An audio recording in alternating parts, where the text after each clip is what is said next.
Di dunia politik Israel yang ya selalu penuh intrik, ada satu janji besar dari seorang pemimpin yang sekarang malah jadi bumerang. Kita bicara soal Perdana Menteri Benjamin Netanyahu yang sekarang ini lagi ada di tengah-tengah badai politik terbesar dalam karirnya. Jadi ayo kita bedah barang-barang gimana ceritanya sebuah janji kemenangan malah bisa menyeret dia ke tepi jurang. Dan ini bukan janji biasa loh. Netanyahu ini menjanjikan apa yang dia sebut kemenangan bersejarah melawan Iran. Coba deh bayangin, ini bukan cuma soal operasi militer biasa.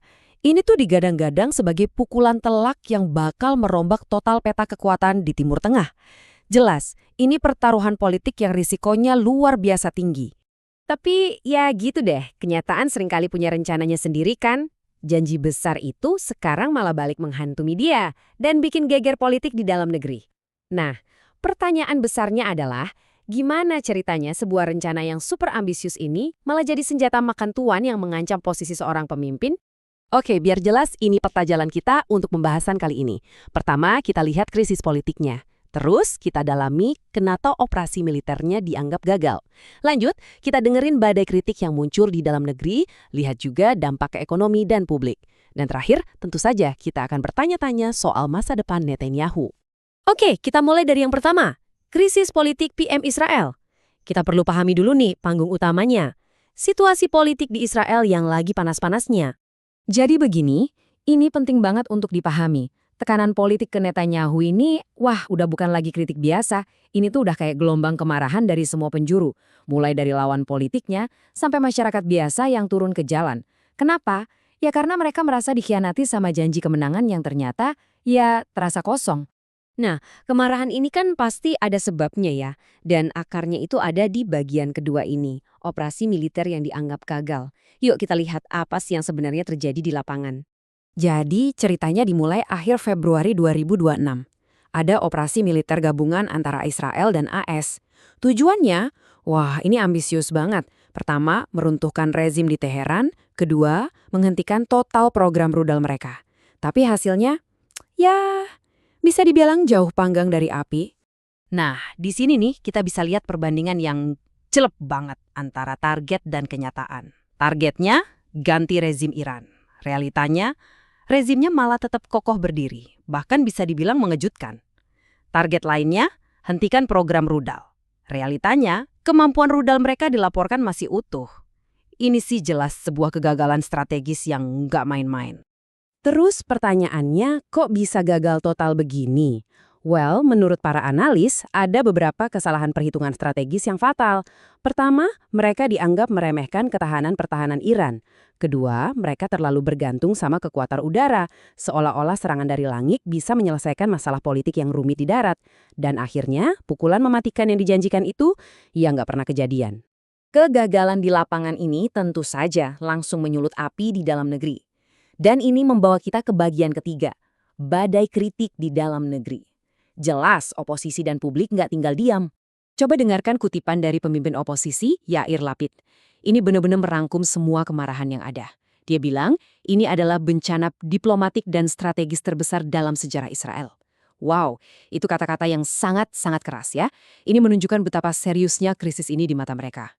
Dan perlu dicatat, kritik utamanya itu bukan diarahkan ke para tentaranya loh. Poinnya lebih ke sini. Para prajurit mungkin sudah melakukan tugas mereka. Tapi pemerintah Netanyahu lah yang dianggap gagal. Gagal mengubah aksi militer menjadi sebuah pencapaian politik yang jelas dan berarti. Tentu saja, badai politik ini nggak cuma terjadi di gedung parlemen. Efeknya itu menyebar luas ke masyarakat.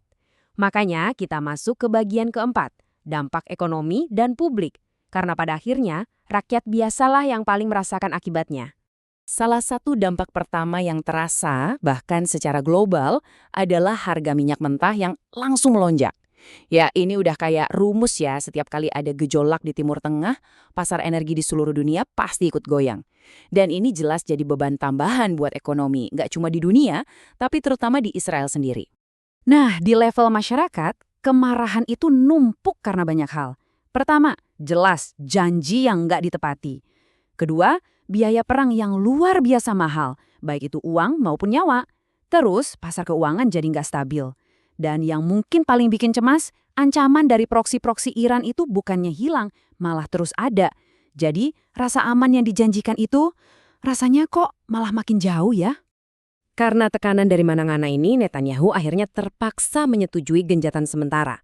Oke, mungkin secara diplomatis ini langkah yang harus diambil. Tapi, secara politik di dalam negeri, ini ceritanya beda. Banyak yang melihat ini bukan sebagai langkah menuju perdamaian, tapi justru sebagai tanda semacam pengakuan kekalahan secara tidak langsung. Nah, dari semua rentetan kejadian ini, muncullah satu pertanyaan super penting. Jadi, gimana nasib Benjamin Netanyahu selanjutnya? Jadi, kalau kita mau tarik pelajaran penting dari semua kekacauan ini, apa sih intinya? Sebenarnya cukup sederhana. Kekuatan militer saja, sehebat apapun itu, ternyata nggak cukup. Harus ada visi politik yang realistis di baliknya. Kasus ini jadi bukti nyata kalau arogansi politik dan janji-janji kosong itu harganya bisa sangat-sangat mahal. Dan semua ini pada akhirnya membawa kita kembali ke pertanyaan paling utama. Dengan janji kemenangan yang jadi senjata makan tuan, dengan kritik yang datang dari segala arah, apakah ini benar-benar akhir dari era kepemimpinan Bibi Netanyahu? Sebuah era yang kita tahu sangat panjang dan dominan? Jawabannya, ya, hanya waktu yang akan membuktikannya.